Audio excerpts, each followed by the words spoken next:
Welcome to my channel. The rain over Lochdub did not so much fall as it did hang in the air, a fine, grey gauze that blurred the peaks of the Quillen and turned the waters of the loch into the colour of a bruised plum. It was the kind of morning that invited a man to stay in bed with a thick duvet and a stack of old newspapers. But PC Hamish Macbeth was currently crouched in the damp heather near the banks of the River and Dun, feeling the cold seep into his knees. Beside him, Lugs, a dog of indeterminate breed and questionable loyalty, let out a soft, pessimistic whine. "Wisht, man," Hamish whispered, his voice a low Highland lilt. "Do you want the water bailiff to hear us?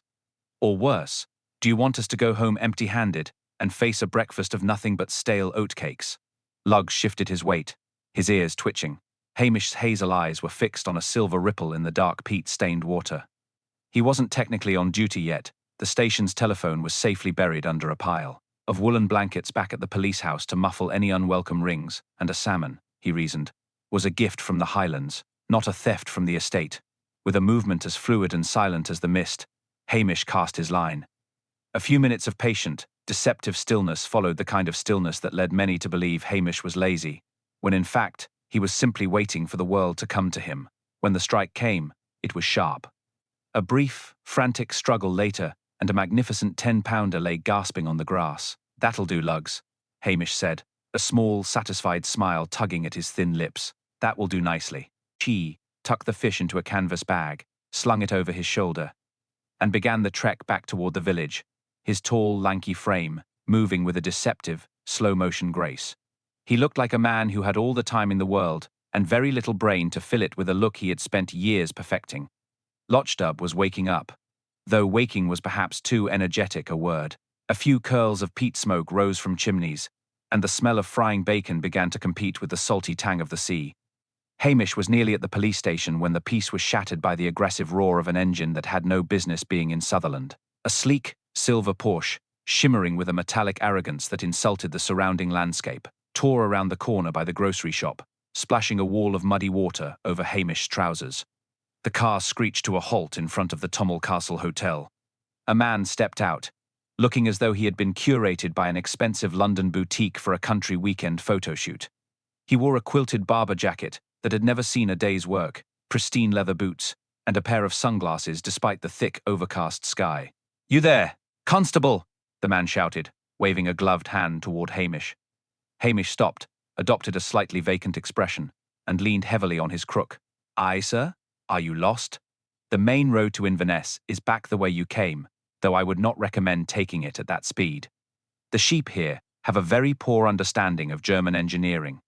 The man marched over, his face flushed with a cocktail of caffeine and self-importance. "I am Julian Vane. I've just bought the old Macri Croft on the headland. I called the station 3 times this morning. Why wasn't anyone answering?" "Aye," Hamish said, blinking slowly. "The wires, you see. The damp gets into them. Or maybe it's the seals. They've been very vocal lately." Vane scoffed, looking Hamish up and down with evident disdain. "Typical. I was told the Highlands were quaint, but I didn't realize that was code for incompetent. Listen, I'm having a delivery of Italian marble arriving this afternoon. I want you to ensure the road is kept clear of tractors and whatever else you people do out here. I'm turning that ruin into a world-class wellness retreat. The Zen of the North. It's going to put this stagnant little puddle on the map." Hamish looked at the canvas bag over his shoulder, where the salmon gave one final, ghostly thump. He looked back at Vane's polished boots. "A wellness retreat," Hamish repeated, his voice thick with a mock wonder. "Will there be a lot of those green smoothies?" "The ones that look like pond water. It is a high-concept project, Constable. Not that I expect a village policeman to grasp the nuances of luxury tourism," Vane snapped. "Just do your job. Keep the locals out of my way. I have already had some old crone shouting at me about ancient rights of way. If she sets foot on my gravel again, I want her arrested." "That would be Mrs. Garraway," Hamish said mildly. "She's 84. Her family has walked that path since the clearances. She can be a wee bit firm when she's had her tea. I don't care if she's the Queen of Sheba. It's my land now." Vane turned on his heel and marched into the hotel, the doors swinging shut behind him with a definitive, expensive thud. Hamish stood in the drizzle for a moment, Lugs sitting on his feet. The dark undercurrent that always simmered beneath the surface of the Highlands stirred. She and locked up. People didn't like being told where they could walk, and they certainly didn't like Sassenachs with silver cars and marble floors telling them they were stagnant. Well, lugs, Hamish sighed, adjusting his cap. I have a feeling that salmon isn't the only thing that's going to end up with its head on a block this week. He turned and headed for his kitchen, the thought of a hot cup of coffee and a poached fish steak, the only things keeping the encroaching gloom at bay. But as he glanced back at the hotel, he saw a face watching from an upper window, not Vane, but someone else, partially hidden by the heavy velvet curtains. Lochdub was no longer peaceful, and Hamish Macbeth's day of avoiding work had officially come to an end. The smell of poaching salmon filled the small, cramped kitchen of the police station, a scent so divine it almost made Hamish forget the damp chill in his bones. He had the fish simmering gently with a bit of butter and a sprig of wild herbs, and a pot of thick, black coffee was already steaming on the edge of the stove. Luggs sat by the table, his tail thumping a rhythmic beat of anticipation against the floorboards. Hamish had just lifted his fork, the first flaky, pink morsel of the illicit prize nearly at his lips, when the peace of the morning was shattered, not by a car engine this time, but by the frantic, heavy-handed pounding on his front door. "Go away," Hamish muttered to the steam. "I'm in deep meditation. I am finding my zen." The pounding continued, followed by the high-pitched, hysterical voice of Mr. Johnson, the manager of the Tommel Castle Hotel. "Macbeth, Macbeth, for the love of God, come out. There has been a terrible business up at the headland." With a long, suffering sigh, Hamish set his fork down. She looked at the salmon, then at the door, then back at the salmon. The fish looked back, cold and accusing. "I'm coming," he called out, his voice heavy with the resignation of a man who knew his breakfast was destined to become a rubbery disappointment. He grabbed his heavy tunic, whistled for a reluctant Luggs, and stepped out into the thickening drizzle. Mr. Johnson was purple-faced, his tie askew. "That's Vane fellow, the one with the Porsche." One of the workmen went up to the croft to start the foundations for the Crystal Grotto or some such nonsense, and he found him. "Found him what?" Hamish asked, already starting the climb up the winding, muddy track toward the Macrae Croft. Did he have a spiritual awakening, or did he just realize how much it costs to heat a house in Sutherland? "He's dead, Hamish, stone dead, and it's a bit peculiar." Peculiar was an understatement. When Hamish reached the headland, the wind was whipping off the Minch with enough force to turn his ears red. The old Macrae Croft, a sturdy little stone building that had stood for 2 centuries, looked violated. Crates of expensive building materials were scattered across the grass, and the silver Porsche was parked at a rakish angle in a patch of deep peat. Julian Vane was indeed dead. He was lying flat on his back in the middle of what was intended to be a Zen reflection pool, currently just a shallow, rectangular hole filled with muddy rainwater. He was still wearing his quilted barber jacket and his sunglasses, which were perched crookedly on his nose, but it was the manner of his departure that gave the scene its dark, absurd edge. A large, heavy crate of imported Himalayan salt bricks had apparently fallen from a stack, pinning Vane's legs into the mud. In his hand, he was still clutching a gold-plated mobile phone, and his mouth was frozen in an eternal, silent shout of outrage. Worse still, someone, presumably not the wind, had placed a small, plastic garden gnome on his chest. The gnome was grinning, holding a fishing rod, as if mocking the man who had tried to pave over the highlands. Hamish knelt in the mud, his knees clicking. He didn't touch the body, but his eyes moved with a sharp, clinical precision that belied his sleepy expression. He noted the way the salt bricks had spilled, the angle of the gnome, and the fact that Vane's pristine leather boots were missing. The man was in his expensive socks, one of which had a prominent hole in the toe. "Och, what a mess," Hamish murmured, more to himself than to the shivering Mr. Johnson. A man spends a fortune to find inner peace and ends up being flattened by his own salt. It's a cruel world, so it is. Luggs sniffed at the edge of the muddy pool and then let out a sharp bark at the garden gnome. Hamish reached out a hand and patted the dog's head, his mind already working past the obvious accident. Crates of salt didn't just leap off stacks, and garden gnomes didn't typically participate in wellness retreats. "Mr. Johnson," Hamish said, standing up and wiping his muddy hands on his trousers. "Get back to the hotel. Call the station at Strathbane. Tell them we have a fatality. And tell them—" He paused, thinking of the red-faced, screaming DC-Fi Blair who would undoubtedly be sent to solve the crime. "Tell them to bring their wellies. It's a bit soft underfoot for city shoes." Johnson scrambled away. Hamish looked back down at the late Julian Vane. The Sassenach had wanted to put Lochdub on the map. He had succeeded, though probably not in the way he had envisioned. Hamish felt a pang of genuine sorrow not for Vane, but for his salmon, which was by now surely as cold and lifeless as the man in the mud. The peace of the village was gone, replaced by the impending circus of a murder investigation, and Hamish knew that his quiet life was about to become very loud indeed. The wail of a siren, thin and discordant against the roar of the Atlantic, began to drift up the hillside long before the flashing blue lights cut through the Highland grey. Hamish stood at the edge of the headland, his hands deep in his pockets, watching as two police Volvos from Strathbane skidded and churned through the mud of the narrow track. They came to a halt with a spray of peat-stained slush that coated the already bedraggled lugs, who retreated behind Hamish's legs with a low, disgruntled growl. Out of the lead car stepped Detective Chief Inspector Blair. His face was already a shade of alarming beetroot, his neck bulging over a collar that seemed 2 sizes too small for his aggressive temperament. He stepped directly into a deep puddle, his polished city brogues disappearing into the muck. "Macbeth, you great lanky streak of nothing!"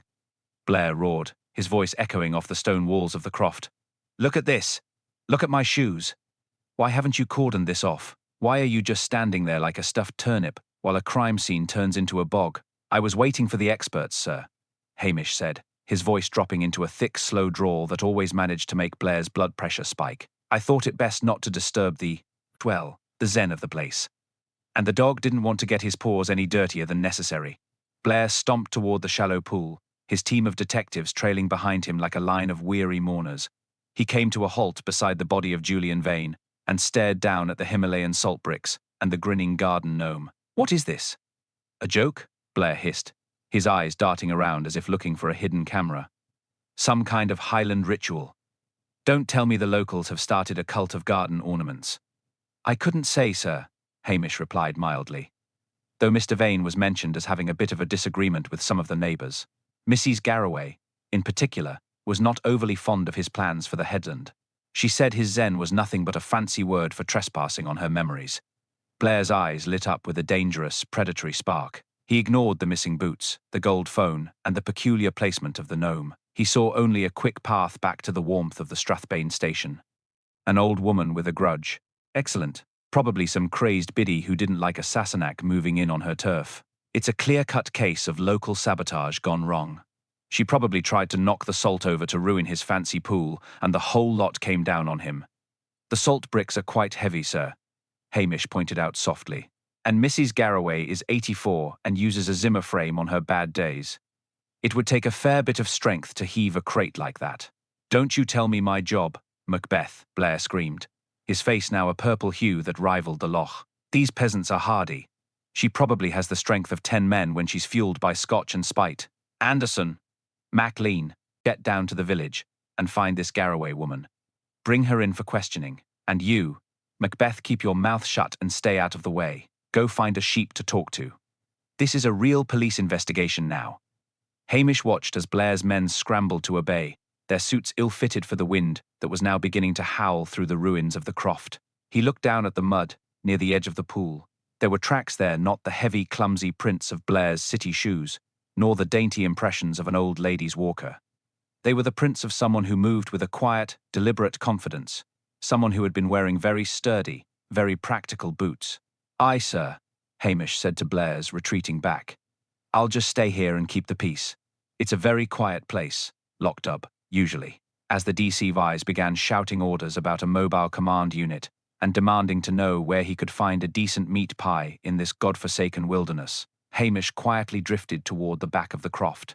He needed to think, and more importantly, he needed to talk to someone who actually knew what went on in the shadows of the Far village Esemayan who was not currently trying to arrest an octogenarian for a feat of superhuman strength.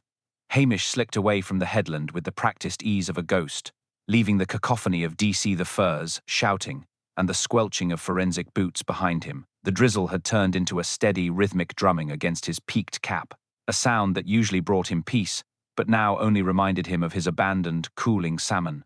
He whistled low for Lugs, who was more than happy to abandon the scene of the crime in favor of the lower, warmer elevations of the village. As they descended the winding track, the grey veil of the Highlands seemed to swallow the blue flashing lights, muffling the chaos. Hamish's mind, however, was far from quiet. He was thinking about the missing boots.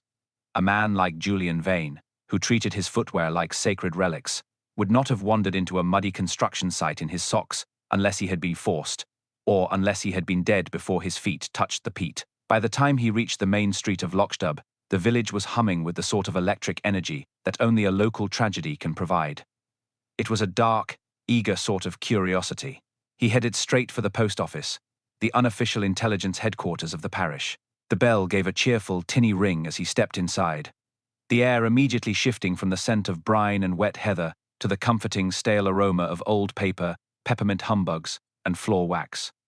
Mrs. Kennedy, the postmistress, was already leaning over the counter, her spectacles perched so far down her nose they threatened to succumb to gravity. She was mid-sentence with Mrs. Wellington, the minister's wife, but both women fell silent the moment Hamish and a damp lugs crossed the threshold. "Och, Hamish," Mrs. Kennedy started, her voice a hushed vibrato of excitement. "Is it true? Has that poor man from the headland been murdered in his own mud? They're saying he was sacrificed by a cult of druids, or maybe it was the Russians." Hamish adopted his most vacant, weary expression, leaning against the counter as if the mere act of standing was a monumental effort. "Now, Mrs. Kennedy, you know how stories grow in this air. It's the damp it makes the imagination swell like a sponge. Mr. Vane has had a bit of an accident with some salt bricks. GCI Blair is up there now, turning the whole place into a battlefield. I don't suppose a man of such refined tastes had much in the way of friends hereabouts," Mrs. Kennedy huffed, reaching into a glass jar and pulling out a digestive biscuit, which she slid across the counter toward Hamish. He accepted it with a grateful nod, the first bit of sustenance since his interrupted dawn. "Friends? That man had as many friends as a fox in a henhouse," she whispered. "He was receiving letters, Hamish. Not the usual bills and brochures. Heavy envelopes from London, the kind that look like they're carrying bad news from a lawyer, and final demand notices too. For a man with a silver Porsche, he was remarkably slow at paying his local accounts. He owed the grocer for 6 months of bottled water and organic kale." Hamish chewed the biscuit slowly, his eyes fixed on a display of Highland postcards. Legal trouble and debts. Not very zen of him, was it? Did he have any visitors lately? Someone who didn't arrive in a silver car? Mrs. Kennedy leaned in closer, her voice dropping to a conspiratorial murmur. "A woman! 2 nights ago, she arrived on the evening bus from Inverness, dressed in a red coat that cost more than my house. She asked for directions to the Macrae Croft, but she didn't look like she was looking for a wellness retreat. She looked like she was looking for blood. She stayed at the hotel, or so I heard from young Jimmy who carries the bags." Hamish made a mental note of the woman in red. It was a splash of colour that didn't fit the grey landscape of Vane's supposed new life. He thanked Mrs. Kennedy, patted lugs, and wandered back out into the rain. His next stop was the Tommel Castle Hotel. She didn't enter through the grand front doors where Blair's second car was currently parked, but through the side entrance that led directly into the small wood-panelled bar. The room was empty save for Mr. Johnson, who was standing behind the bar polishing a glass with a fervour that suggested he was trying to rub a hole through it. "A bad business, Hamish," Johnson said without looking up. "A very bad business for the reputation of the hotel. People come here for the silence, not for the sound of police sirens." "It's a noisy world, Mr. Johnson," Hamish replied, pulling up a stool. "I don't suppose I could have a coffee. My stove back at the station is feeling a bit temperamental this morning." Johnson sighed but set about the task. Vane was a nightmare guest. Demanded the temperature in his room be exactly 22 degrees, complained about the smell of the loch. And that woman he was arguing with. I thought they would tear the wallpaper off the residence lounge. Hamish's ears pricked up. The woman in the red coat, the very one. She called herself Mrs. Vane, though there was no ring on her finger and no love in her eyes. They had a row on Tuesday night that stopped the clocks. She was shouting about the money and the offshore accounts. He told her to be quiet, that his luck was about to change. He said he had found a gold mine right here in Lochstub. Hamish took the steaming mug of coffee, the heat seeping into his frozen fingers. A gold mine in Lochstub. The only thing the village produced in abundance was rain and salt-resistant sheep. Unless, of course, the gold mine wasn't literal. Vane had been an outsider, a Sassenach with a nose for profit and a complete lack of respect for local tradition. If he had discovered something as secret, a scandal, or a piece of land that wasn't as empty as it seems, it would give a dozen people a reason to want him pinned under a crate of Himalayan salt. As Hamish sipped his coffee, he looked through the window toward the street. He saw Priscilla Halberton Smythe crossing the road, her golden hair bright against the gloom. She looked troubled, her usual poise replaced by a hurried, nervous gait. She was headed toward the police station, or perhaps toward him. Hamish felt a familiar stir of complication in his chest. In Lochdub, a murder was never just a murder. It was a thread that, when pulled, tended to unravel the very fabric of the lives he spent his days trying to protect. He drained his mug, stood up, and adjusted his belt. The mooching had provided the bones of the story, but he needed more than gossip to keep Blair from arresting poor Mrs. Garraway. He needed to know what Julian Vane had really found on that headland, and why a woman in a red coat had travelled all the way from London to watch him die. Hamish stepped out of the Tommel Castle Hotel, the cool, brine-scented air hitting his face like a damp cloth, and momentarily clearing the fog of coffee and village gossip from his mind. Priscilla Halberton-Smythe was standing by her silver Land Rover, her golden hair pulled back into a practical but elegant knot that seemed to defy the Highland humidity. She looked every inch the daughter of the local squire, poised and remarkably clean despite the mud that was currently claiming the rest of Lochdub. Lugs, sensing a more refined presence, gave a single hopeful wag of his tail and sat down on his haunches, looking up at her with an expression of uncharacteristic adoration. Hamish, however, felt the familiar tug of unease in his chest, that strange mixture of affection and inadequacy that Priscilla always managed to evoke without even trying. He adjusted his cap, feeling suddenly very aware of the fish scales that might still be clinging to his trousers from his morning poaching expedition on the river. "Hamish," Priscilla said, her voice a calm, melodic contrast to the frantic shouting of the detectives he had left behind on the headland. "I've just come from the castle. My father is in a state of absolute panic. He's heard the rumours about Julian Vane, and he's terrified that DC-Fi Blair is going to start dragging the entire village into a murder inquiry. Please tell me it was just a tragic accident with a crate of salt." Hamish sighed, leaning against the cold stone wall of the hotel. "I wish I could, Priscilla, but accidents in Lochdub rarely involve garden gnomes placed artistically on the victim's chest, and Mr. Vane's boots have gone for a walk without him. It's a bad business, and it's only going to get noisier. Blair is already looking for someone to hang it on, and Mrs. Garraway is currently at the top of his very short and very imaginative list." Priscilla frowned, a small line appearing between her brows. "Mrs. Garraway? That's absurd. She can barely lift a teapot, let alone a crate of Himalayan salt. But Hamish, there's something you should know about the Vanes.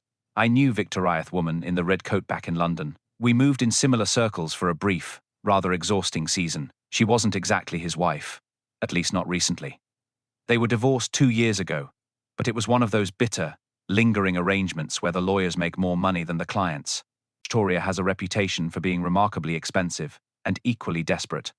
She has a gambling habit that would make a professional poker player blanch, and Julian was her only source of income, provided he actually had any. They began to walk slowly down toward the harbour, the rain tapering off into a fine, shimmering mist. The loch was still, reflecting the dark, brooding mountains like a mirror of black glass. Hamish listened as Priscilla detailed the Vane's social collapse in the city, the failed investments, the frantic social climbing, and the sudden suspicious move to the Highlands. It seemed Julian Vane hadn't come to Lochdub for the zen of the north, but to hide from the creditors of the south. He told the postmistress he had found a gold mine here, Hamish remarked, his hazel eyes scanning the horizon. He was a man who didn't know a sheep from a goat, yet he was convinced this muddy patch of Sutherland was going to make him rich again. "Do you know of anything on the Macrae land that would fit that description, Priscilla?" Aside from a very high concentration of peat and midges, Priscilla stopped, looking out over the water toward the headland where the croft sat in lonely isolation. "There's an old story, Hamish. You know how the Highlanders love their legends. They say that during the 1745 rebellion, a chest of French gold intended for the Jacobite cause was smuggled ashore near Lochdub. It was supposed to be hidden in a place where the sea meets the stone, and for generations, people have poked around the caves and the old ruins. The Macrae Croft was built on the site of a much older structure. My father always dismissed it as romantic nonsense to attract tourists, but Julian was obsessed with heritage and deeds. He spent weeks in the archives in Inverness before he even made an offer on the house." Hamish rubbed his chin, the stubble rasping under his thumb. "Gold," he murmured. "It's a powerful motive, even if the gold doesn't exist. If Vane thought he found it, or if he found something else, something real that he could sell it, would explain why he was in such a hurry to dig that reflection pool. He wasn't looking for inner peace, he was looking for a payday. And if Victoria knew about it, She wouldn't have stayed in London for long. She's at the hotel now. Hamish, Priscilla added, her voice dropping an octave. I saw her in the dining room. She was drinking gin and tonic at 11 in the morning and looking at the loch as if she wanted to sue it for being too grey. She's cold, Hamish. Colder than the water in that loch, but she's not the only one. Julian had been arguing with a man from the village as well, someone who claimed that the gold mine belonged to the people of Lockdub, not some Sassenach with a Porsche. The tension between them shifted, a brief moment of shared understanding that transcended the police work. Priscilla reached out and touched his sleeve, her fingers light against the heavy wool. Be careful, Hamish. Blair is looking for a scapegoat, but the person who killed Julian Vane didn't do it out of passion. They did it for profit. And people who kill for profit don't stop until they have what they came for. Hamish looked down at her, the familiar feeling of longing rising up, only to be crushed by the reality of his position. He was just a village bobby with a pet sheep and a leaky roof, and she was the lady of the manor. Highlands were beautiful, but they were also steep and treacherous, and the gaps between people can be as wide as the glens. I'll be careful, Priscilla. I have a salmon waiting for me back at the station, and I would hate for it to go to waste because I was being overly inquisitive. She smiled, a genuine, warm expression that lit up her face even in the gloom. Always thinking of your stomach, Hamish Macbeth. That's why you'll always be the smartest man in the room. Everyone assumes you're too lazy to be dangerous. As she turned and walked back toward her car, Hamish watched her go, Lugs sitting faithfully by his side. The mystery of Julian Vane was becoming a tangled knot of old gold, new debts, and a woman in a red coat who drank gin for breakfast. But as the mist rolled back in, obscuring the headland once more, Hamish knew that the most dangerous element was not the ghost of a Jacobite rebellion, but the very real greed that had followed the outsider to the shores of Lockdub. He had a path to follow now, one that didn't involve Mrs. Garraway or Blair's shouting, but instead led directly into the heart of a village that kept its secrets as tightly as it kept its tea. The mist was thick enough to chew by the time Hamish reached the police station. Outside, the scene was one of controlled, or rather uncontrolled, chaos. DCI Blair was standing on the steps, waving a small plastic evidence bag in the face of a terrified-looking Archie McLean. Inside the bag sat a jagged scrap of sky-blue wool, damp and pathetic. Hamish stayed back, leaning against a lamppost, watching the performance. He knew that shade of blue. It was the exact colour of the heavy, moth-eaten shawl that Mrs. Garraway wore every Sunday to the kirk, and most other days besides. Blair looked like a man who had just personally captured the Loch Ness Monster, and was waiting for the flashbulbs of the world's press to ignite. There it is, Macbeth, Blair bellowed as soon as he spotted Hamish's lanky silhouette, caught on a splinter of the very crate that crushed the life out of Mr. Vane. A perfect forensic match to the rag that old witch Garraway wraps around her neck. I've got her. A clear case of aggravated homicide. She went up there to give him a piece of her mind, got into a scuffle, knocked the salt over, and fled the scene, leaving a piece of herself behind. It's open and shut. Even a local half-wit like you should be able to see that. Hamish walked over slowly, his expression one of polite, vacant interest. It's a very pretty blue, sir. Reminds me of the summer sky over the Minch. But tell me, did you find anything else? Perhaps the man's boots? Or did Mrs. Garraway, in the middle of her murderous rage, decide to take up a collection of designer footwear? Blair's face darkened from beetroot to a deep, bruised purple. The boots are irrelevant. He probably kicked them off in a fit of Zen ecstasy before he died. The point is the wool, Macbeth. The wool. I'm sending McLean down to her cottage to bring her in. I want her in a cell by nightfall. Well, it's a long walk for an old lady in the rain, Hamish said softly. He stepped closer to the evidence bag, his eyes narrowing just a fraction. He didn't touch it. Blair would have taken his hand off at the wrist, but he looked at the frayed edges of the wool. He looked at the way the fibers were clumped. May I see that for a moment, sir? Just to confirm for the record. Blair scoffed, but held the bag up to the dim light filtering through the station window. Hamish didn't look at the colour, he looked at the texture. Mrs. Garraway's shawl was a legendary garment in Lockdub, knitted from the roughest, scratchiest Highland wool imaginable, the kind of wool that felt like wearing a swarm of angry bees. This scrap, however, had a soft, luxurious sheen to it.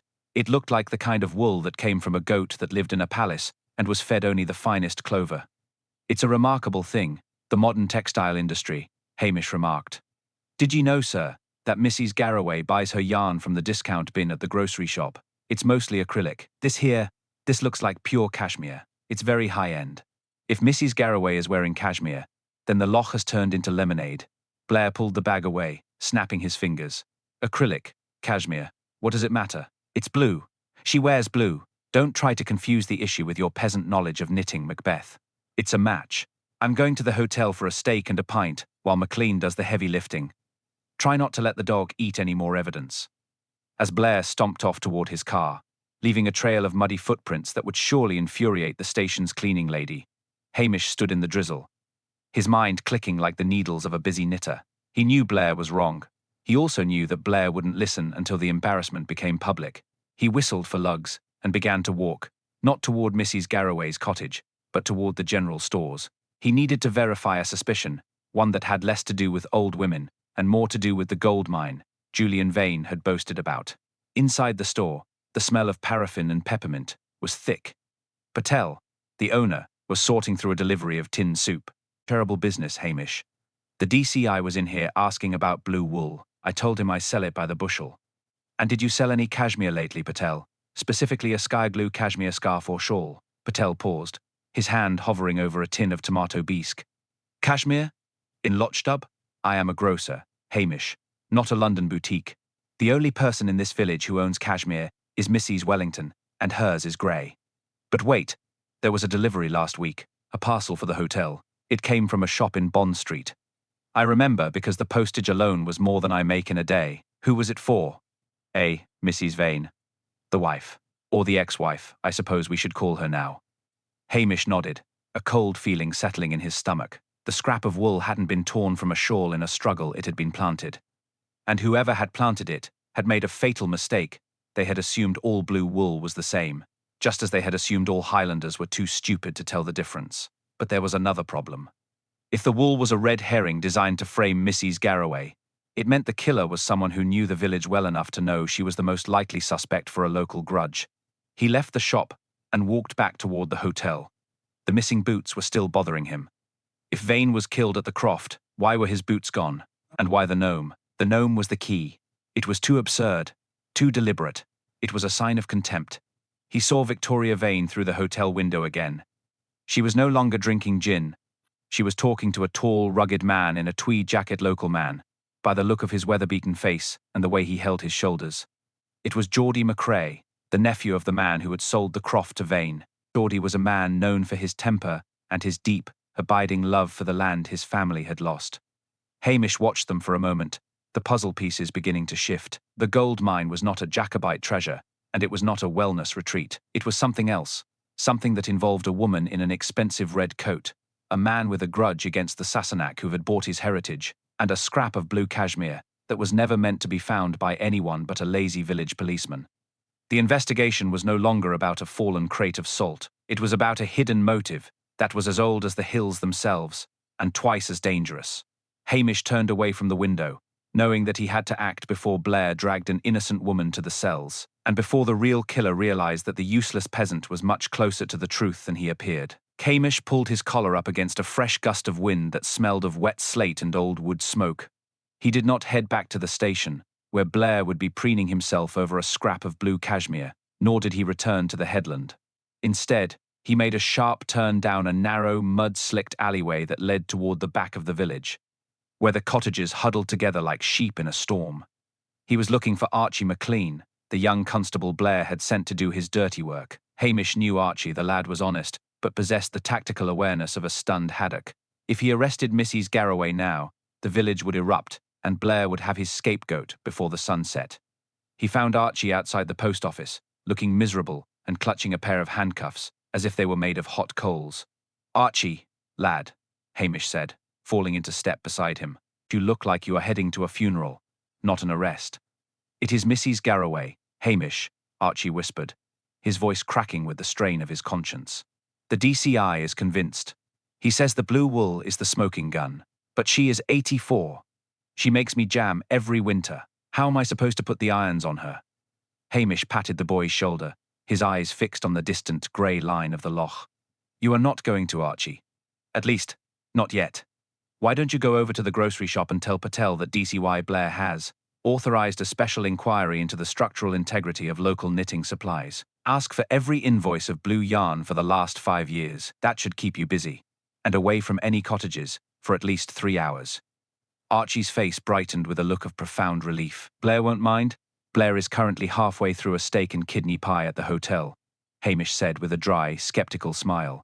He won't mind anything that sounds like official procedure and does not require him to leave his chair. Go on, now. I will handle Mrs. Garraway.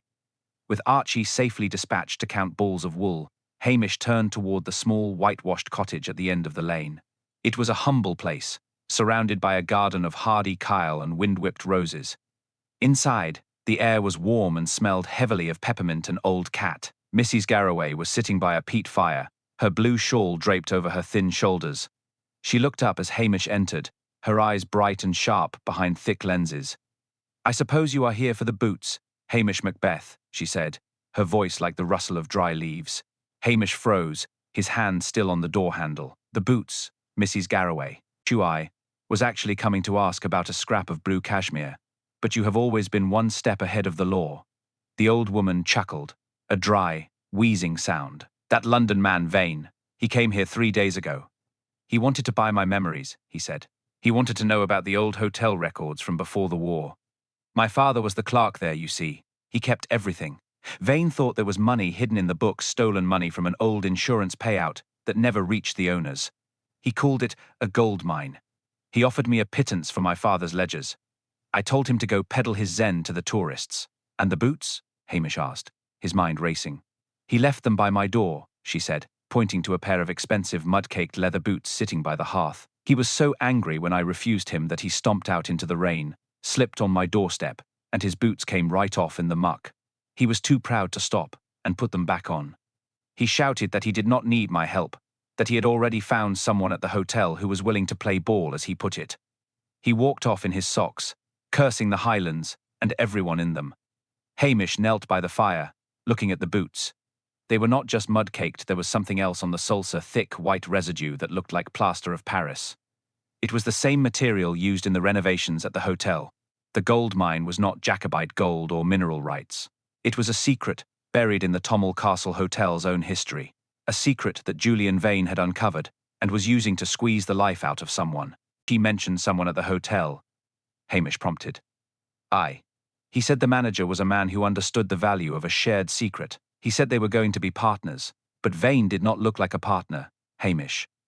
He looked like a wolf who had found a very fat sheep." Hamish stood up, the puzzle finally clicking into place with a sickening thud.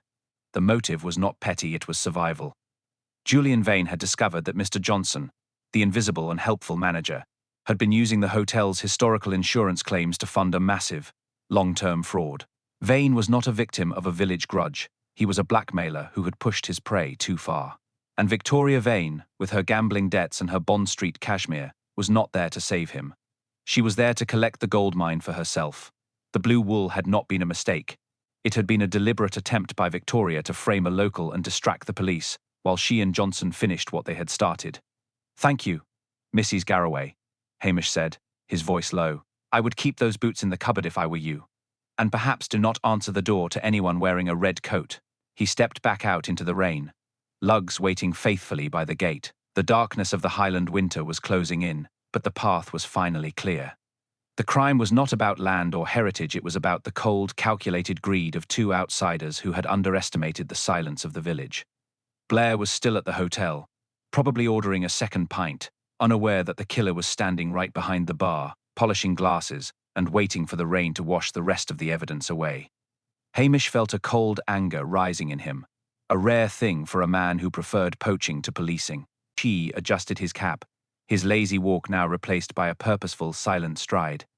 The trap needed to be set, and he knew exactly which bait would bring the wolf out of the shadows. He whistled, and lugs followed closely. Hamish stepped out into the biting Highland air, the salt-heavy wind tugging at his thin ginger hair as he made his way back toward the Tommel Castle Hotel. The drizzle had transformed into a persistent, needles-and-pins rain that seemed determined to find its way through even the sturdiest of tweed. Beside him, Lugs trotted with a miserable air, his tail tucked low as he navigated the deepening puddles of the main street. Hamish, however, was no longer feeling the chill. His mind was focused on the delicate art of the deceptive stumble. To catch a fox, One had to appear as harmless as a hen, and there was no one in all of Sutherland more practiced in the art of appearing harmless than PC Hamish Macbeth. He entered the hotel bar with a theatrical sigh, his boots squelching loudly on the polished floorboards, drawing the immediate irritated attention of DC Thirst Blair, who was halfway through a massive plate of chips and gravy. "For God's sake, Macbeth," Blair barked, splashing gravy onto his tie. "Do you have to bring the entire lock inside with you? I thought I told you to go and count sheep or something equally suited to your limited mental capacity. We are in the middle of a high-stakes murder inquiry, not a muddy boot convention." Hamish adopted an expression of profound, weary confusion, pulling off his damp cap and wringing it out over a nearby brass spittoon. "Oh, I'm sorry, sir. It's just that I've had a very strange afternoon. I went up toward the headland to see if I could find where that poor Mr. Shane might have dropped his keys. The hotel staff were looking for them. You see, and I stumbled across something quite peculiar. It's probably nothing, though. Just old rubbish." Johnson, who was standing at the far end of the bar polishing the same glass he had been holding an hour ago, paused his rhythmic movement. Behind him, seated in a plush velvet armchair near the hearth, Victoria Vane looked up from her gin, her eyes narrowing into cold, sharp slits.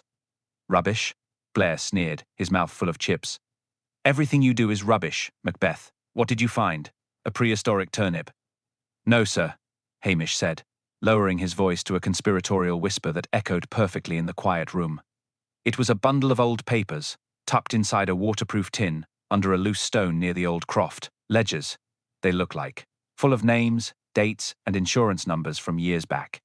I couldn't make head or tail of them all. That math makes my brain ache, but they seemed very important to Mr. Vane. There was a name written on the front of the tin, too. It said the gold mine. I thought I'd take them back to the police station and try to read through them tonight. It'll be a long night, though. What with the station door being so stiff and me being so tired." He saw the colour drain from Johnson's face, leaving the manager looking like a man who had seen his own ghost. Victoria Vane's hand tightened around her glass so hard that Hamish wondered if the crystal would shatter.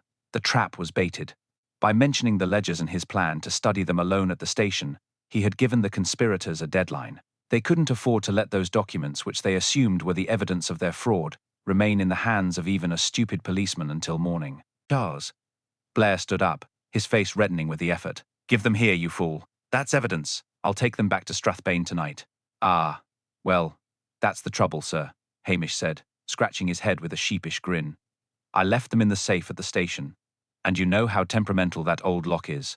Once it's shut for the evening, it won't open again until the temperature rises in the morning. Something about the Highland damp, I expect. I was planning to sit by the stove and wait for the metal to expand. It's a very slow process."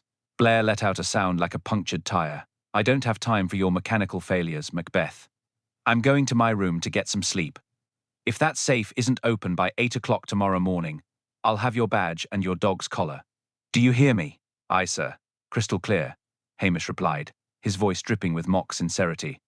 He turned to Johnson, who was still frozen behind the bar. "A large coffee, if you please, Mr. Johnson. I'll need the caffeine if I'm going to stay awake guarding the gold mine all night. It's a heavy responsibility for a man like me." Johnson nodded numbly, his hands shaking as he reached for a mug. Hamish watched him, noting the way the man's eyes darted toward Victoria Vane. A silent message passed between them, a desperate, frantic understanding. They had to get those papers. They had to kill the investigation before the useless constable stumbled upon the truth. Hamish took his coffee and headed back out into the night, the darkness now total. He didn't go straight to the station. Instead, he made a wide circle through the village, ensuring he was seen by no one. He returned to the police house through the back garden, Lugs following silently at his heels. Inside, he didn't turn on the lights. He sat in the shadows of the small office, the cold stove at his back, and waited. He hadn't put anything in the safe. The ledgers were still safely tucked away in Mrs. Garraway's kitchen, and the only gold mine in the station was a stack of old fishing magazines. But the killer didn't know that. Hours passed. The wind howled through the eaves, and the old building groaned like a ship at sea. Hamish sat perfectly still, his hazel eyes fixed on the front door. He knew how the criminal mind worked. They would wait until they thought he was asleep, lulled by the warmth of the coffee and the monotony of the rain. They would come for the papers, and when they found them missing, they would come for him. He felt the weight of his truncheon in his hand, a cold comfort in the gloom. He wasn't just a lazy policeman anymore, he was a hunter, waiting for the wolf to step into the light of Lockdub. The office of the Lockdub police station was a cavern of shifting shadows, the only light provided by the faint, ghostly glow of a winter moon struggling against the thick Highland clouds. Hamish Macbeth sat in his old wooden chair, his long legs stretched out toward the cold peat stove. To an observer, he might have looked like a man deep in a comfortable slumber, but his muscles were taut, a sharp contrast to his usual languid posture. Lugs was a dark, silent shape on the rug, his breathing heavy and rhythmic until, suddenly, it stopped.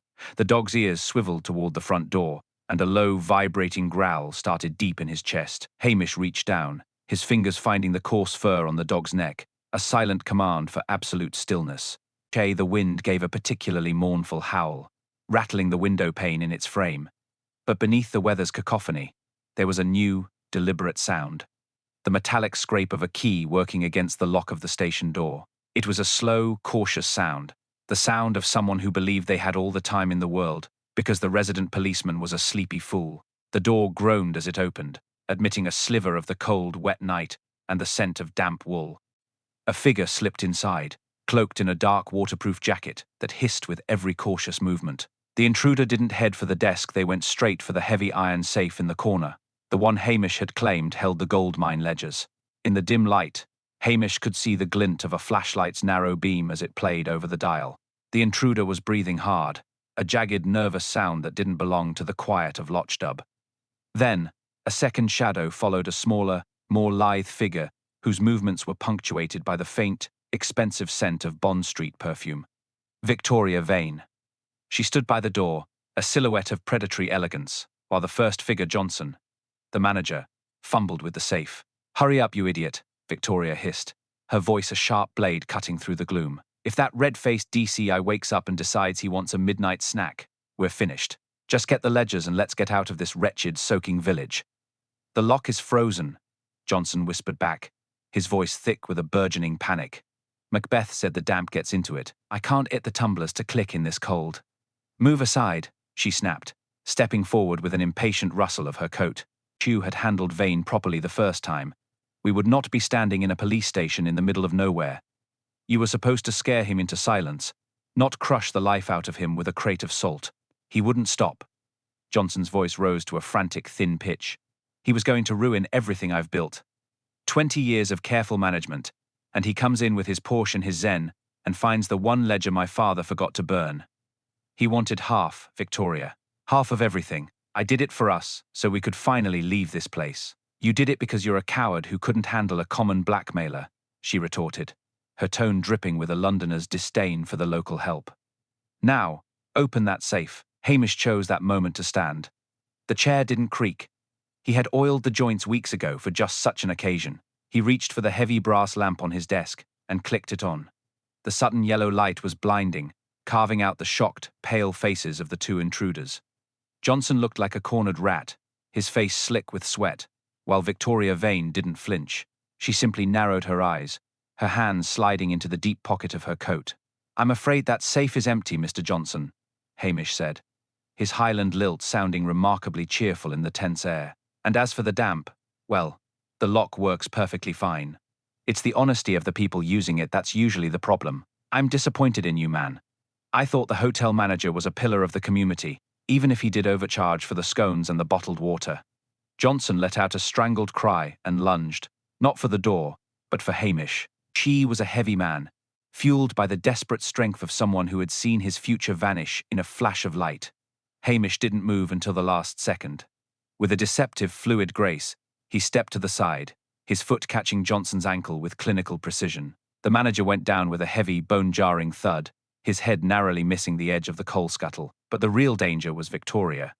She pulled a small, silver-plated pistol from her pocket, her face a mask of cold, aristocratic fury. "The papers, Macbeth," she said, her voice steady and devoid of warmth. "Give them to me, or I'll see to it that you're buried on that headland along with Julian. This village won't miss one lazy policeman."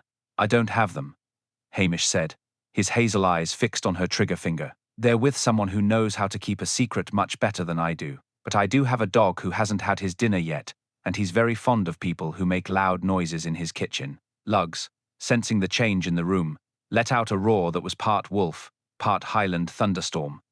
He didn't attack. but he bared teeth that were surprisingly white and sharp in the lamplight. Victoria hesitated, her gaze flickering toward the animal. It was all the opening Hamish needed. He didn't use his truncheon, he used the heavy, iron-bound ledger of unsolved bicycle thefts from 1984. He swung it with a sudden, explosive power that belied his lanky frame, catching Victoria's wrist. The pistol clattered to the floor, sliding under the desk. Hamish followed through, pinning her against the wall with a strength that would have left DC Vi's Blair speechless. "It's over, Mrs. Vane," Hamish murmured, his face inches from hers. "The Highlands don't like being cheated, Pat, and they certainly don't like being used as a backdrop for a London divorce settlement." Johnson was groaning on the floor, trying to crawl toward the door, but Luggs was sitting firmly on the tail of his waterproof jacket, a silent guardian of the law. The arrest was, as Hamish had predicted, a messy affair. There was mud on the carpet, a broken lamp, and the sound of Victoria Vane's creative cursing echoing through the station. Hamish reached for his handcuffs, clicking them shut with a finality that seemed to settle the very air. He looked at the two of them, the greedy outsider and the local man who had traded his soul for a hotel's reputation, and felt a deep, weary sadness. "I suppose I should call the DCI," Hamish said, picking up the receiver. "He'll be delighted to know that I've interrupted his sleep. But first, Luggs, I think we'll see if there's any of that salmon left. A man can't do the work of the Queen on an empty stomach, and there's a lot of paperwork ahead of us." As he dialed the hotel, the rain continued to beat against the window, a constant, unforgiving rhythm. The gold mine was closed, the intruders were in irons, and the village of Lockdub was one step closer to the silence it craved. The phone at the Tommel Castle Hotel rang for a long time before a very groggy, very irritable receptionist answered, and an even longer time passed before the call was transferred to DCI Blair's suite. When the DCI finally picked up, his voice sounded like a bag of gravel being shaken in a cement mixer. Hamish sat at his desk, the receiver held a polite distance from his ear, while Victoria Vane glared at him from the wooden chair where she sat, handcuffed and silent. Johnson was slumped against the wall, his spirit clearly broken by the realization that his 20-year fraud had been dismantled by a man who looked like he struggled with basic arithmetic. Luggs, meanwhile, had found a stray biscuit under the radiator and was busy celebrating the successful conclusion of the night's work. "Macbeth," Blair's voice crackled through the line, vibrating with a mixture of sleep deprivation and habitual rage. "This had better be a matter of life or death. If you've called me because a sheep has gone missing, or because you've had a bad dream about a kelpie, I will personally see to it that you are stationed in the middle of a peat bog for the rest of your miserable career." "I'm sorry to wake you, sir," Hamish said, his voice dropping into its most apologetic, bumbling Highland lilt. "Truly I am. It's just that I was sitting here, trying to get that safe open like you told remember the expansion of the metal and all that, and I must have left the back door slightly ajar." "Well, would you know it, Mr. Johnson," and Mrs. Vane just wandered right in. "I think they were looking for those papers I mentioned. They seemed very agitated, sir. In fact, Mr. Johnson tripped over the coal scuttle and knocked himself quite silly, and Mrs. Vane, well, she seemed to have a bit of a toy pistol in her pocket that she dropped under my desk. I thought I should call you before I did something wrong and ruined your big case." There was a long, heavy silence on the other end of the line. Hamish could almost hear the gears of Blair's ambition grinding into gear, processing the information and looking for a way to turn a midnight bungle into a career-defining triumph. "Stay exactly where you are, Macbeth," Blair finally shouted. "Don't touch anything. Don't even breathe on them. I'm coming down there right now to take charge of this situation. This is clearly a sophisticated operation that requires a senior detective's touch. I knew there was something suspicious about that hotel manager. I've had my eye on him since the moment I arrived." Hamish hung up the phone and looked at Victoria Vane. She let out a short, bitter laugh. "You're a piece of work, Macbeth. You're going to let that red-faced buffoon take the credit for this." He couldn't find his own backside with both hands and a map. Well, Hamish said, leaning back and reaching for his cold coffee. "He likes the limelight, and I like my bed. If the DCI is the hero of the hour, then the powers that be in Strathbane will be so pleased with him that they'll leave me alone to my useless devices. A promotion would mean a desk in the city, Mrs. Vane, and the city doesn't have the smell of the sea or the sight of the mountains. It's a fair trade, I think." Within 10 minutes, the front door of the station was thrown open with enough force to make the hinges scream. DCI Blair marched in, followed by a confused and half-dressed Detective Anderson. Blair's hair was standing up at odd angles, and his coat was buttoned crookedly. but his eyes were bright with the predatory gleam of a man who could already see the headlines in the Strathbane Gazette. He looked at the suspects, then at the pistol Hamish had placed carefully on a piece of white tissue paper, and finally at Hamish, who was standing at a clumsy sort of attention. "Well, well, Macbeth," Blair said, puffing out his chest.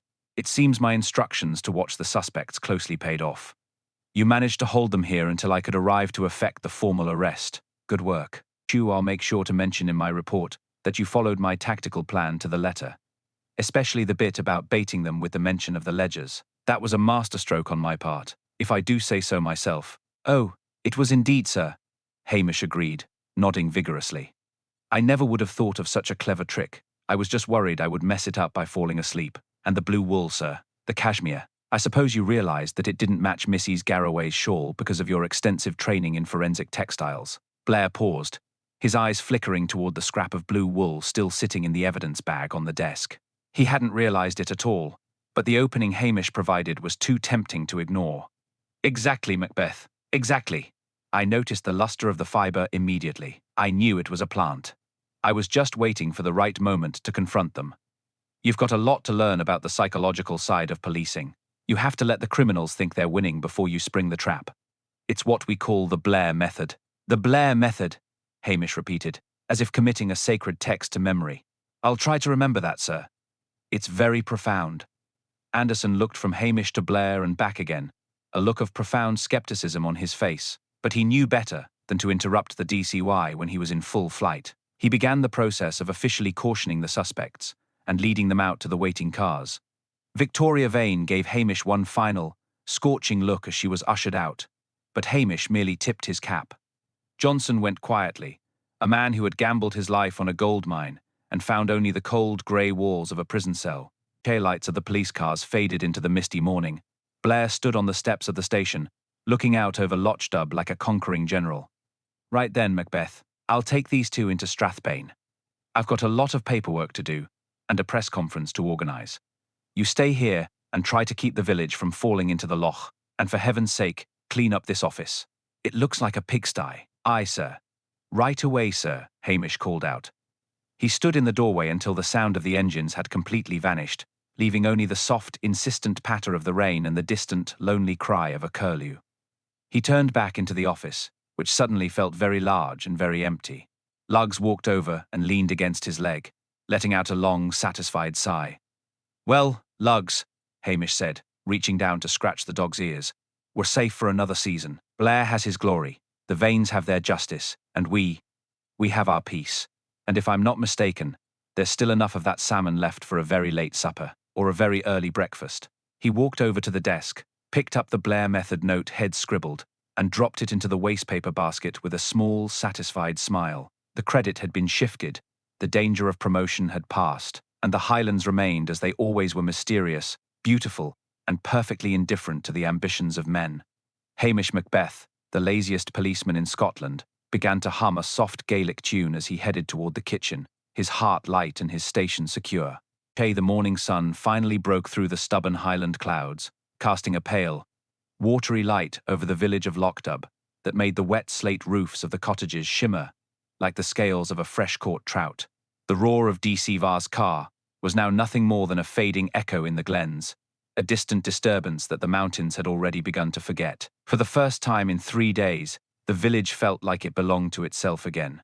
Hamish stood on the steps of the police station, watching the last of the morning mist curl away from the surface of the loch. Luggs was at his side, looking remarkably smug for a dog that had spent the majority of a murder investigation napping on a damp rug.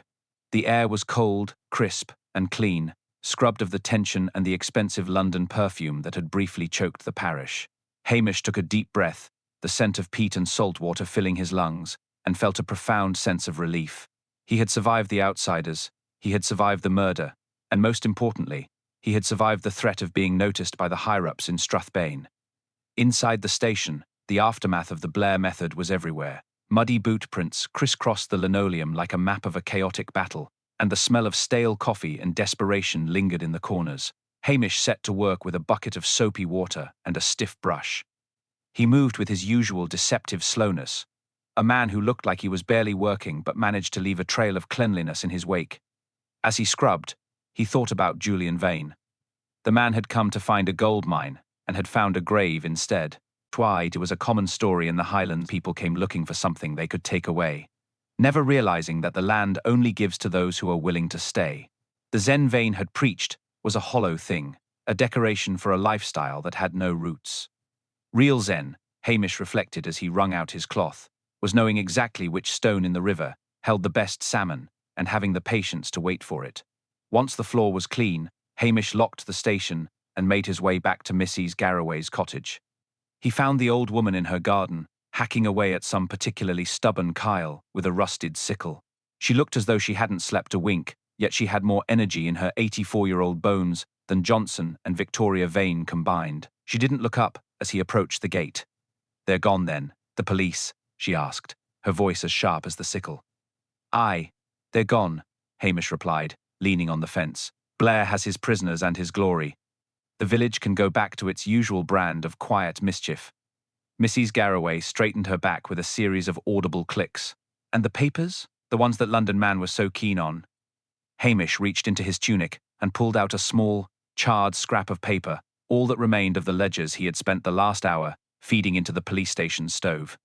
"They met with a bit of a chimney accident," he said mildly. "It turns out that old insurance frauds don't burn as brightly as one might hope, but they burn completely enough." Mrs. Garraway nodded slowly, a glint of approval in her eyes. "Good. Some secrets are like old wounds, Hamish Macbeth. Better to let them scar over than to keep picking at them for the sake of the law.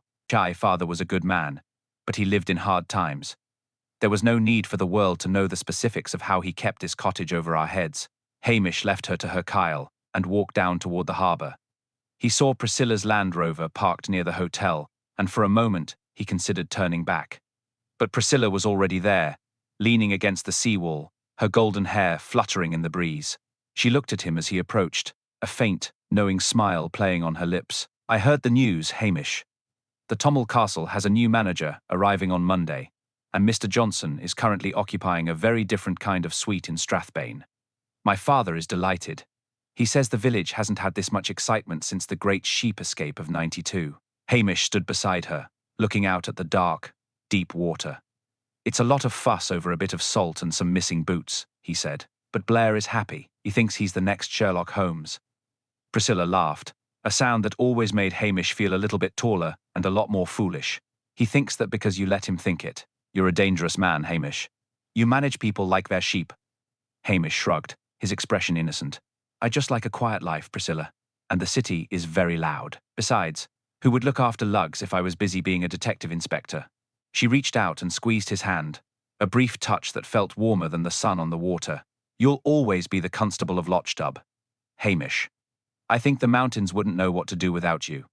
She turned and walked back toward the hotel, leaving him alone with the sea and his thoughts. He watched her go, the old familiar ache of what if tugging at his heart, before he pushed it aside. She had work to do.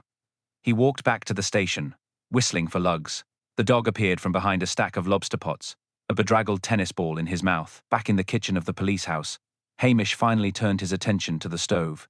The salmon he had poached so carefully the previous morning was cold, but the flesh was still firm and sweet. He sat at the small, scarred wooden table, a plate of fish and a thick slice of buttered bread before him. He ate slowly, savouring the taste of the Highlands, the taste of a victory that no one would ever record in a ledger. The silence of the house was absolute, a heavy, comfortable blanket that muffled the outside world. He thought about the silver Porsche sitting abandoned at the headland, a metallic monument to a man who didn't understand that you can't buy the peace of the North. As the afternoon shadows began to lengthen across the floor, the telephone on the desk in the office began to ring. It was a shrill, demanding sound that cut through the stillness like a knife. Hamish paused, his fork halfway to his mouth. He knew that ring. It was the sound of headquarters, the sound of paperwork, and the sound of someone else's problem. He looked at Luggs, who was watching him with one eye open. The telephone rang again, more insistently this time. Hamish sighed, reached out, and very carefully picked up a heavy woolen tea cozy. He walked into the office, draped the cozy over the telephone to muffle the sound, and returned to his salmon. The Highlands had enough problems for one day, and PC Hamish Macbeth was officially off duty. He leaned back in his chair, closed his eyes, and listened to the sound of the rain starting up again against the glass. It was a beautiful sound. It was the sound of Lochdub. It was the sound of home. And in the heart of the storm, Hamish Macbeth was exactly where he wanted to be. Unnoticed, unpromoted, and perfectly, deceptively, lazy. The following morning, the silver Porsche was finally removed from the headland, hoisted onto the back of a recovery truck like a shiny, expensive carcass being carted away from a battlefield. The truck's engine groaned and strained as it navigated the muddy ruts of the Macrae Croft, the driver cursing the Highlands with the same vitriol Julian Vane once had. From the window of the police station, Hamish Macbeth watched the spectacle with a mug of steaming coffee between his palms. The metallic flash of the car against the bruised purple of the hills was an eyesore that Lochdub was glad to be rid of. It was the last physical trace of the Zen of the North, a project that had begun with arrogance and ended with a crate of salt and a funeral. As the truck disappeared around the bend, Hamish felt the village's collective blood pressure drop by several points. The silence that followed was not the artificial, forced silence of a meditation retreat, but the heavy, ancient stillness of a place that had seen outsiders come and go for 1,000 years. Lugg sat at the door, his tail giving a single rhythmic thump against the wood as a battered copy of the Strathbane Gazette was pushed through the letterbox. Hamish picked it up, shaking off the dampness of the morning dew. The headline was exactly what he had expected. DC Vice Blair smashes international fraud ring in Lockduff. Below it was a photograph of Blair, looking remarkably smug and twice as wide as usual, standing on the steps of the hotel. The article was a masterpiece of self-congratulation, detailing how the DCIS' unrivaled investigative instincts had led him to uncover a decades-old insurance scam, hidden within the archives of the Tommel Castle Hotel. There was no mention of a lanky village constable, a dog with an attitude, or a garden gnome.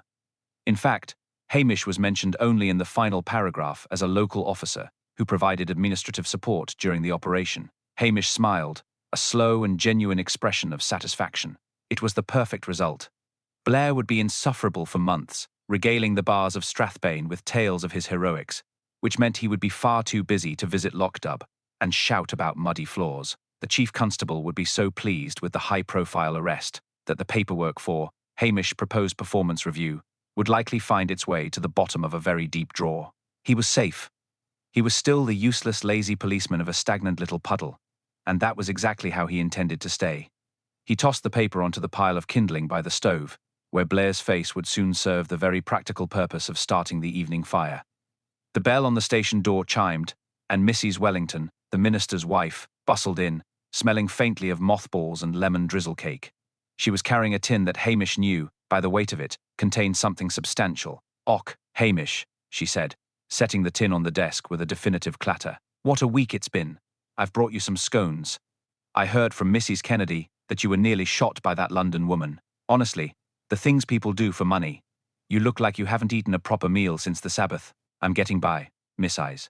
Wellington," Hamish said, already reaching for the lid of the tin. "The Highlands provide, as the minister says, though I admit the law is a hungry business. And that manager, Mr. Johnson," she continued, her voice dropping to a conspiratorial whisper.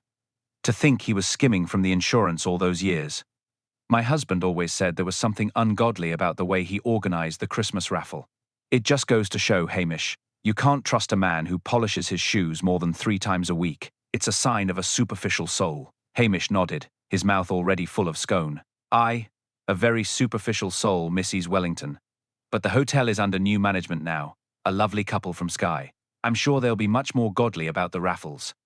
As she prattled on about the upcoming harvest festival and the scandalous state of the church roof, Hamish's mind drifted to the gold mine. The secret of the ledgers was gone, turned to ash in his stove, but the legacy of it remained in the quiet comfort of the village. Mrs. Garraway's cottage was safe, the hotel was purged of its poison, and the gold Julian Vane had died for had proved to be nothing more than the ghosts of old greed. The village had protected its own, and Hamish had been the silent hand that guided the process, ensuring that the law was satisfied without tearing the community apart. It was a delicate balance, one that Blair would never understand, and one that Priscilla Halberton-Smythe had recognized with a single, knowing look. By the time Mrs. Wellington departed, the sun was beginning to dip behind the peaks, painting the sky in shades of orange and wild rose. Hamish took Lugs for a final walk down to the pier. Fishing boats were coming in, their engines a low, comforting thrum against the lapping of the waves. He exchanged nods with the fishermen, men who knew him not as a detective, but as a part of the landscape, as reliable, and as weathered as the stones of the harbour. There was no talk of the murder, no lingering fear. The Highland memory was long, but it was also selective. It held onto the songs and the stories, but it let the ugliness of outsiders wash away with the tide. He returned to the police house as the first stars began to blink through the purple twilight. The station was warm now, the stove humming with the steady heat of a well-tended fire. He set a pot of stew on the burner, rich dark concoction of mutton, root vegetables, and a splash of the minister's favourite whiskey. Lugs curled up in his corner, his paws twitching as he chased imaginary rabbits in his sleep. Hamish sat in his chair, a glass of amber liquid in his hand, and looked around the small, cluttered room. The walls were thin, the roof leaked in a heavy gale, and the salary was barely enough to keep him in tobacco and tea. To a man like Julian Vane, it would have been a prison of poverty. To DC Vice Blair, it was a dead-end graveyard for ambition. But as the wind picked up, whistling a lonely tune through the eaves of the old house, Hamish Macbeth stretched out his legs and sighed with a deep, marrow-deep contentment. He had no gold, no silver Porsche, and no headlines to his name. He had something much more valuable, something that the Sassenachs with all their money could never buy. He had his home, he had his peace. And as the firelight flickered across the empty safe in the corner, he knew that the greatest mystery of all was how anyone could ever want to live anywhere else. He closed his eyes, the smell of the stew filling the air, and let the quiet of Lochdub wrap around him like a heavy woolen plaid. The case was closed, the village was still, and for PC Hamish Macbeth, the world was exactly as it should be.